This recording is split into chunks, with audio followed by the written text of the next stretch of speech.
નાસ્તામાં પલાળેલી મગની દાળ ખાવાના 8 ગજબના ફાયદા હું તમને જણાવવા જઈ રહી છું. પાચનમાં સુધારો કરે છે.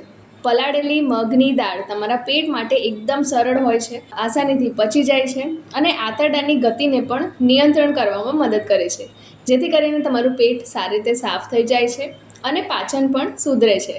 વજન ઘટાડવું હોય તો પણ આ દાળ ખાઓ, કારણ કે આ દાળની અંદર કેલેરીની ઓછી માત્રા હોય છે, પરંતુ ફાઇબરથી ભરપૂર હોય છે. તે તમારા પેટને લાંબા સમય સુધી ભરેલું રાખશે અને ભૂખ ઓછી કરી દેશે. હૃદયના સ્વાસ્થ્ય માટે પણ ઘણી સારી છે, કારણ કે તેની અંદર એન્ટીઓક્સિડન્ટ્સ અને ફાઇબરની ભરપૂર માત્રા હોય છે, જે કુદરતી રીતે કોલેસ્ટ્રોલ ઘટાડવામાં મદદ કરે છે. મગજની શક્તિને પણ વેગ આપે છે. તેની અંદર જોવા મળતા પોષક તત્વો દિવસભર યાદશક્તિ અને એકાગ્રતાને સુધારવામાં તમારી મદદ કરશે. શરીરને અંદરથી પણ સાફ કરવાનું કામ કરે છે, જેથી કરીને તમારે ઓવરઓલ ફિટનેસ જળવાઈ રહે છે. હાડકાને મજબૂત કરવું હોય તો પણ આ દાળ ખાઈ શકાય છે.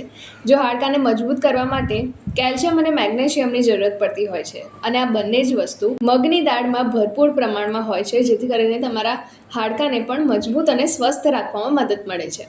મગની દાળમાં વિટામિન્સની પણ સારી માત્રા હોય છે, જે તમારી સ્કિન માટે ઘણી સારી છે. તમારી સ્કિનને અંદરથી પોષક તત્વો આપે છે, જેથી કરીને તમારી સ્કિન અંદરથી લઈને બહાર સુધી ગ્લો કરશે. તો આ વિડીયોને બધા સાથે જરૂરથી શેર કરજો અને મારી ચેનલ સાથે જોડાઈ રહેજો.